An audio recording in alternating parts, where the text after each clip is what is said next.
നമസ്കാരം. ഊണിനൊപ്പമോ അല്ലെങ്കിൽ ഒരു സദ്യക്കൊപ്പമോ സെർവ് ചെയ്യാൻ പറ്റുന്ന ഒരു ട്രഡീഷണൽ കിച്ചടി റെസിപ്പിയാണ് നമ്മളിന്ന് ചെയ്യാൻ പോകുന്നത്. വെള്ളരിക്ക കിച്ചടി. തൈരും വെള്ളരിക്കയും ഉണ്ടെങ്കിൽ വളരെ ക്വിക്ക് ആൻഡ് ഈസി ആയിട്ട് നമുക്ക് തയ്യാറാക്കാൻ പറ്റും. Guys, my name is Shan Jio and welcome to the video.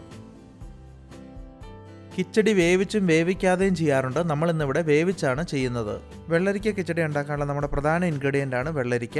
വെള്ളരിക്ക അതിൻ്റെ തൊലിയും അകത്തെ കുരുവും കളഞ്ഞ് നന്നായിട്ട് ക്ലീൻ ചെയ്ത് ചെറിയ പീസുകളായി കട്ട് ചെയ്തെടുക്കുക. മെഷറിംഗ് കപ്പിൽ 2 കപ്പ് ക്ലീൻ ചെയ്ത് കട്ട് ചെയ്ത വെള്ളരിക്കയാണ് ഞാനിവിടെ എടുത്തിരിക്കുന്നത്. ഇത് ഏകദേശം 250 ഗ്രാമോളം വരും. ഇനി ഇതിലേക്ക് 1 ടീസ്പൂൺ ഉപ്പും 1/4 കപ്പ് വെള്ളവും ചേർത്ത് ഇളക്കി യോജിപ്പിക്കുക. അതിനുശേഷം അടച്ചു വെച്ച് മീഡിയം ഫ്ലെയിമിൽ 5 മിനിറ്റ് നേരം വേവിക്കുക. വെള്ളരിക്ക വേവുന്ന സമയം കൊണ്ട് നമുക്ക് മറ്റ് ഇൻഗ്രീഡിയൻസ് കൂടി തയ്യാറാക്കിയെടുക്കാം. അതിനായിട്ട് മിക്സിയുടെ അരയ്ക്കാൻ ഉപയോഗിക്കുന്ന ജാറിലേക്ക് 1 കപ്പ് തേങ്ങ, 1/2 കപ്പ് തൈര് എപ്പോഴും ഒരു മീഡിയം പുളിയുള്ളതാണ് നല്ലത്. അധികം പുളിയുള്ള തൈര് കിച്ചടിക്ക് ഉപയോഗിക്കാറില്ല. 2-3 പച്ചമുളക്, നിങ്ങൾക്ക് എരിവ് എത്രത്തോളം വേണോ അതിനനുസരിച്ച് ചേർക്കുക. ഇത്ര ഇൻഗ്രീഡിയൻസ് ചേർത്ത് ഇത് നന്നായിട്ടൊരു ഫൈൻ പേസ്റ്റായിട്ട് അരച്ചെടുക്കുക. ഞാനിതിവിടെ നല്ലതുപോലെ അരച്ചെടുത്തിട്ടുണ്ട്. വെള്ളരിക്ക വേവിക്കാൻ വെച്ചത് ഏകദേശം 5 മിനിറ്റോളം ആയിട്ടുണ്ട്. ഇനി ഇതൊന്ന് തുറന്ന് ഇളക്കുക. പിന്നീട് ഈ വെള്ളമൊക്കെ ഒന്ന് വറ്റുന്നത് വരെ തുറന്ന് വെച്ച് വേവിക്കുക.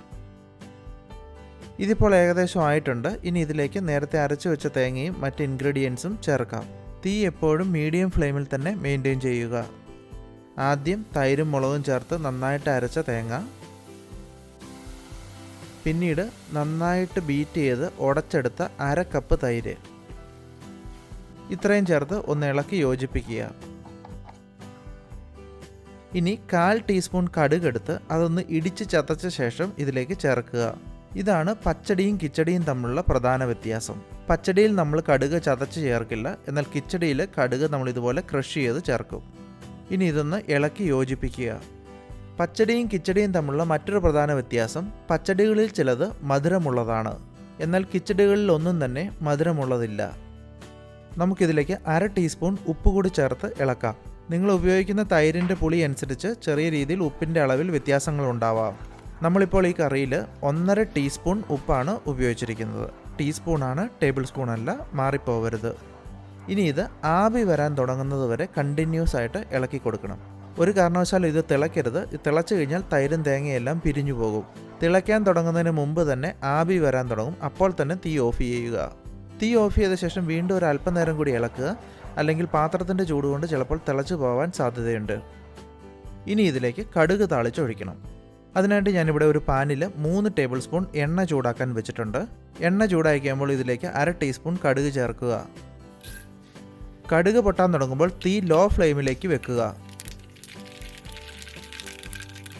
കടുകെല്ലാം പൊട്ടിക്കഴിയുമ്പോൾ 3-4 ഉണക്കമുളക് ചെറിയ കഷ്ണങ്ങളായി മുറിച്ചിടുക. പിന്നീട് ഇതിലേക്ക് അല്പം കറിവേപ്പില ചേർക്കുക.